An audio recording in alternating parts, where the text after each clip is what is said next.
Hey guys, welcome back to my channel. In today's video, I am using my most expensive products in a full face tutorial. So I just went through my drawers as I was filming this tutorial and just picked out each product I knew was the most expensive out of my entire collection. So foundation, concealer, mascara, blush, all of that stuff I'm going to be using in this tutorial today. And my main point in doing this video is I kind of wanted to make it a point that just because something is really expensive or considered to be in the elite makeup category doesn't necessarily mean that it's the best or that you may even like it. So I think you'll kind of find a trend throughout this tutorial with my thoughts on a lot of these products, but I just thought this would be a fun and different video for you guys to get to see me use these expensive products that honestly sometimes just sit in my collection. So without further ado, this is the look that I came up with. It's very just simple, natural. I didn't really want to focus on the look. I really just wanted to get into the actual kind of products per se. So if you are interested, then let's go ahead and get started. Starting out with primer, the most expensive primer in my collection is definitely the Hourglass Mineral Veil oil-free primer, and this I believe is $54, and if I'm being totally honest, I do not like this primer at all. I don't feel like it does anything for my skin. It also comes out, I don't know if I can, do you see it's like coming out like a water texture? This is like a brand new bottle. I have not had that, or I haven't had this that long. Now it's just like, look at that. It's terrible, but I want to use it anyways. Now I will say Hourglass did send me this primer, so I did not pay the $54 for it, but for a primer to be $54, it should not come out as I know what this primer is supposed to feel like. I've felt of it several times before I even had it, and this is it's just coming out like pure water, and I don't know. Not a fan. For foundation, I'm actually very intimidated by this because it's brand new. I just picked it up from the Sephora VIB Rouge sale, so I have not used it yet. And it's by far the most expensive foundation I have ever purchased. And it's the Dior Air Flash foundation. So this was $62. Luckily, I did get the 20% off of it, so it was a little bit cheaper. And I got mine in the shade 201 Linen, which is a really yellow base foundation. The rest of the colors seem to be really pink and peachy. So I believe what you do with this is going to be sad. I've never used this. Like, I have no clue if I should spray it on my beauty blender or a brush. Some people say a brush works better with this. I guess I'll try both. So yeah, we're gonna try this on camera for the first time. I'm gonna try to spray it on my Real Technique sponge to start out with, and we'll kind of go from there.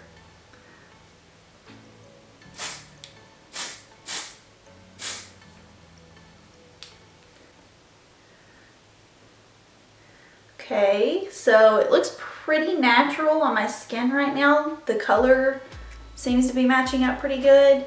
I don't know, I guess maybe I didn't spray enough on here. It looks very light coverage. Okay, I've got quite a bit on here right now. That's better. Okay, I'm gonna take my IT Cosmetics foundation brush and I'm just gonna spray the foundation onto it. This is really messy. It's like, I don't know if you can see it flying everywhere. Oh, okay.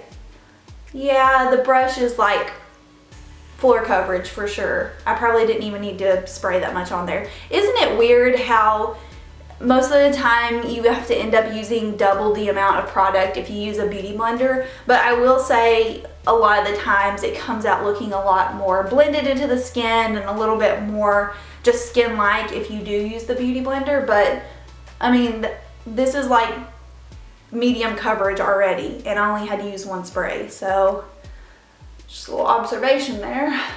Alright, so I'm not gonna lie, this foundation actually looks really good. Now that I have the coverage that I want, it seems like a really kind of semi-dewy natural finish, and this color Linen matches my skin really well right now. So kind of impressed. still can't see where the $62 price range is coming in at, because I have several foundations that are cheaper than this that look very similar and probably perform in a similar way, but at least, you know, it doesn't look like crap. It looks pretty good. I do believe the most expensive concealer in my collection right now is the Becca Ultimate Coverage Concealing Cream. I think this is $32 for this pot, which is about an average price, I feel like, for Becca products.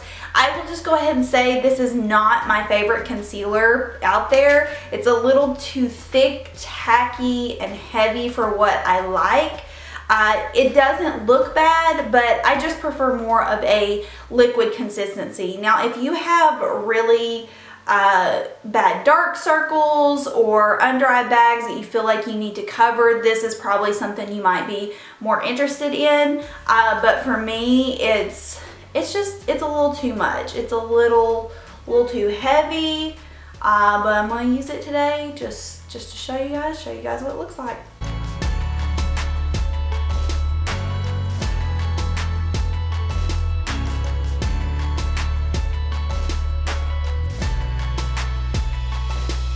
My most expensive powder is the NARS Crystal Translucent Light Reflecting Powder. This is $45 for the full-size jar. I actually only have the mini, but if we're speaking in terms of the most expensive powder in my collection, this would technically be it.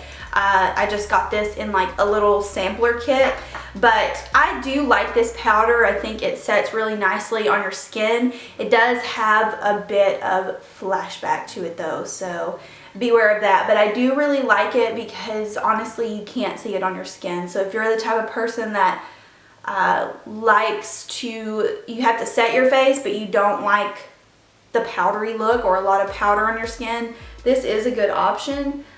Just keep in mind it's got a little bit of flashback to it if you're taking pictures. Most expensive bronzer is actually my favorite bronzer, and it's the NARS Tahiti Laguna bronzer. This is the one I use in every single video pretty much, and I thought this was like a special color of Laguna, but it turns out it's actually just Laguna in limited edition packaging. So this bronzer was $59 when it came out. You cannot get it anymore though, and it came with a mini Ita brush in it. But basically it was just a larger size of Laguna, and then you got a little Ita brush in there. So coincidentally, this is my favorite bronzer. I wish it still came in this packaging because it's lasted me for so long. But 59 bucks. I do get a pro discount with NARS, so I was able to get 40% off of this. But still, if you were to buy it at full price, it would have been almost 60 bucks.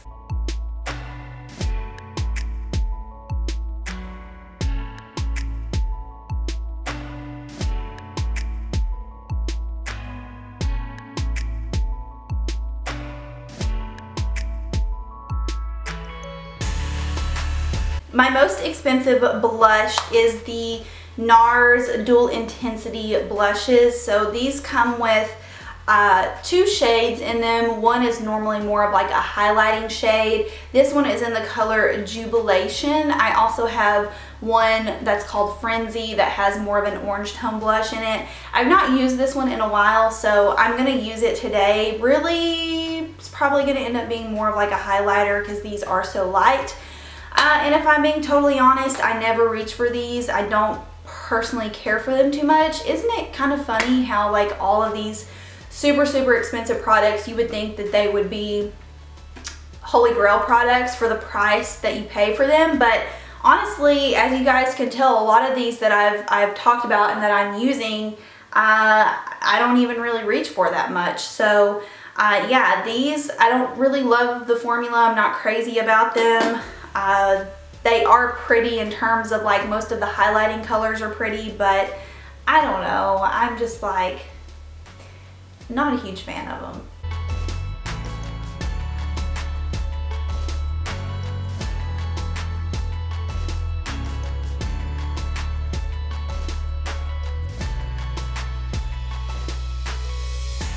Like trying to hide from the sun right now because if I move a little bit to the right. You're not going to be able to see me. Okay, so for my eyebrows, I don't really have expensive eyebrow products. I really only have like Anastasia and Benefit, and those all are in the same price range. They're like low to mid 20s. So I just went ahead and filled in my brows as usual with my Benefit Gimme Brow. And now I'm going to move on to eyes. With eyeshadow primers, same way. I don't have, I don't really like have expensive eyeshadow primers. I feel like the most expensive one is my NARS one, and I think it's like $26. But for eyeshadow, currently I believe the most expensive eyeshadow palette in my collection is the Urban Decay Vice palette. This is the one that was released last year. This is a huge disappointment. I don't know if you guys can see, but 2 of the shades have already fallen out. The mirror has fallen out on it, and there's also a shade that just fell out on the ground. It falls out all the time. So this is, in my opinion, this was terrible for the price. I think the price of this palette was, when it first came out, it was about $55. And like half of my shades, this palette is it just fell apart on me. So yeah, not a huge fan of it. I really don't even know why I still have it. I guess maybe for the purpose of this video. But I'm gonna use a few shades out of it today just to use it. So let's go. All right, so I'm not gonna do anything crazy. I'm gonna take the color called Framed, and I'm just gonna use that all over my lid as just a base color. I think I'm just gonna keep this entire look completely matte. And then I'm gonna use the shade called Bitter, which I really do like. It's more of a orangey tone shade. And I'm just gonna sweep that back and forth into my crease as well. This is not gonna be a fancy look. Just gonna throw that out there, just a disclaimer. I guess I could zoom you guys in a little closer. Now I'm just gonna take this dark brown color, it's called Delete, and I'm just gonna use that to define the outer portion of my eye.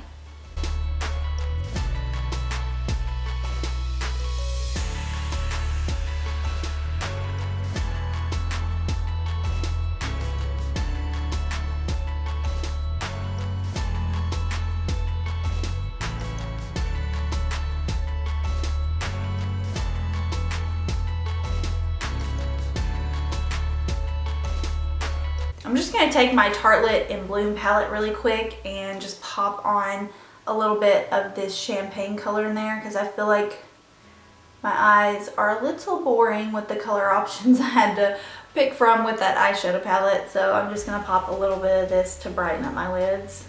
Most expensive mascara is my NARS Audacious. This comes in at $26. Again, all of my mascaras kind of ranged in the low to mid 20s.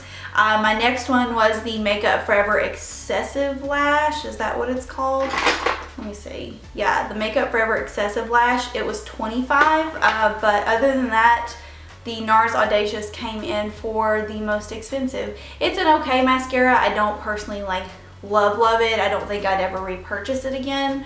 But yeah, I mean, 26 bucks. I feel like there probably are way more expensive mascaras out there, but again, that's not something I splurge on. I know the YSL one is really popular. I've thought about purchasing that, but again, if I want my lashes to look long, I'll just pop on the falsies.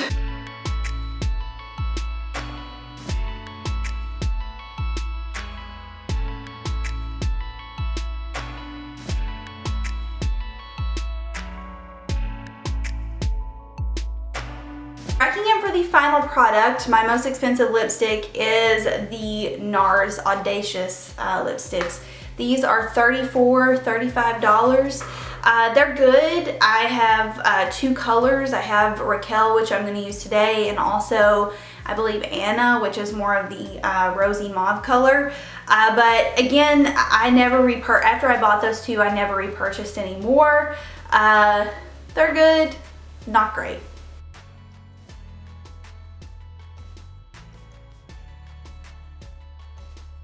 Not sure how this happened, but I almost forgot to mention my most expensive highlighter, which is the Cover FX custom enhancer drops, and I have 2 of these.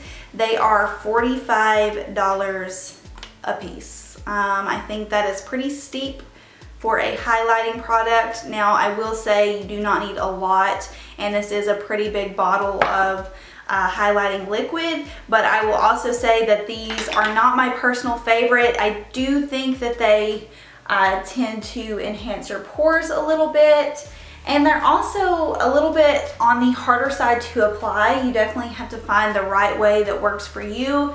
I know some people like to use their fingers, some people like to use a brush. The best way for me is actually just getting a little dot on the back of my hand like this, and then what I'll do is I'll actually rub it around and kind of melt it into my skin, and then I take my beauty blender and I kind of pick up the product. I just find that this works best for me if I just apply directly after I drop it onto my hand. If I just apply it directly with the sponge, it's too intense and it just picks up every single pore on my face. So yeah, this is the most expensive highlighter. All right guys, so this is the finished look. Although this video was not necessarily about the final look, it was more about the products that I have that are very hyped up, very expensive, and kind of put in that elite category, if you will. And honestly, the only thing that I was super impressed with throughout this entire video was the Dior Air Flash. I mean, I really like the way it looks. It looks very natural and definitely has more of that airbrush quality to it. Although you guys know I do love my NARS Tahiti Laguna bronzer as well. But yeah, my whole point in doing this is just let you guys know, even though something might be hyped up and super expensive, it doesn't mean that it's gonna be any better than, you know, your Maybelline Instant Age Rewind that you can get at the drugstore for $8 or $9. So yeah, I just thought this would be a fun video just to sit down, and honestly I didn't realize that the most expensive products in my collection were mainly ones that I don't reach for and ones that I don't even really like that much. I didn't realize it until I actually started pulling them out and comparing the prices of everything, and then realizing, do I even use this? And the majority of the time it was no. So I hope you guys enjoyed this video. Sorry the lighting has been like half wonky. I'm filming at a very strange time of day where the sun is just coming straight through my window. But I hope you enjoyed. If you have any questions for me, feel free to leave those down below, and I will see you guys in my next video. Bye.